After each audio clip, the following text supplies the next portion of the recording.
After the defeat in World War II, Japan was in no position to develop or acquire new military aircraft. After the end of the official Allied occupation of the islands, the country adopted a strict policy of non-involvement, vowing never to take part in foreign conflicts and banning all forms of military export. At the same time, given the reality of living in a world divided between two superpowers, Japan also started rebuilding its armed forces for self-defense purposes. By the early 1980s, the Japan Air Self-Defense Force had already realized it needed a replacement for its aging Mitsubishi F-1. At first, Mitsubishi planned to develop the new aircraft domestically. The F-1 had proven to be a solid design, and investing in Japan's own defense industry seemed like a sound long-term strategy.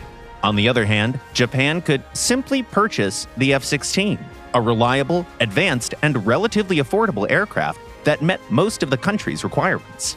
After long and difficult negotiations with the United States, the decision was made to pursue a joint development project, using the F-16 as the foundation. For an island nation, one of the main priorities in wartime is destroying enemy naval forces.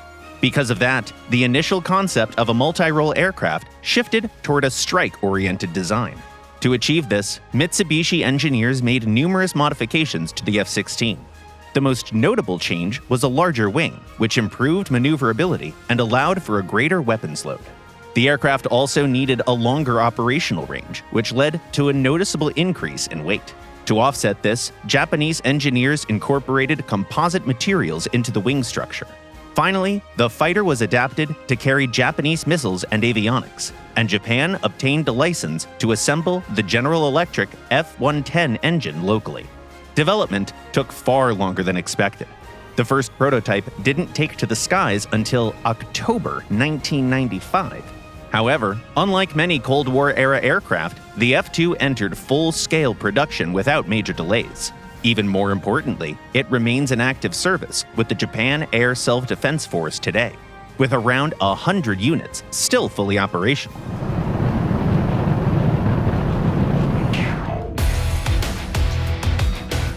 You can also fly the F-2 in War Thunder.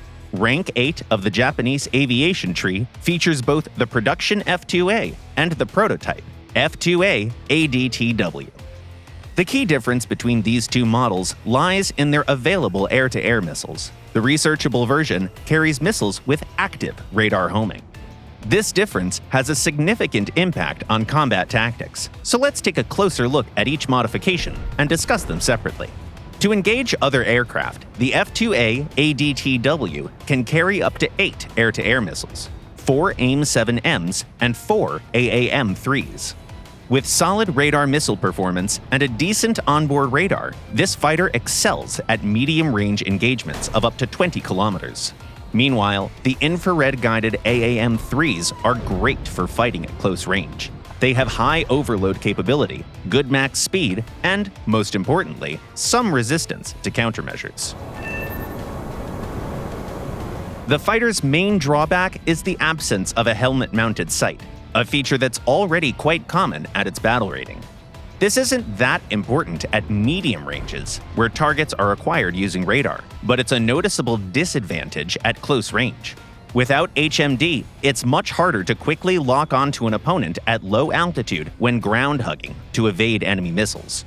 In this scenario, you simply can't quickly raise your nose to swiftly lock onto a target and launch your own missiles. It's worth noting that the radar track while scan mode helps mitigate this somewhat, assisting your missiles in acquiring a lock.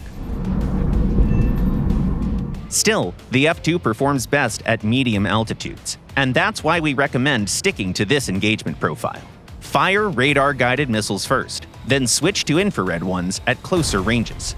It's advantageous to engage the enemy from a higher altitude, as it gives you precious extra seconds to secure a lock.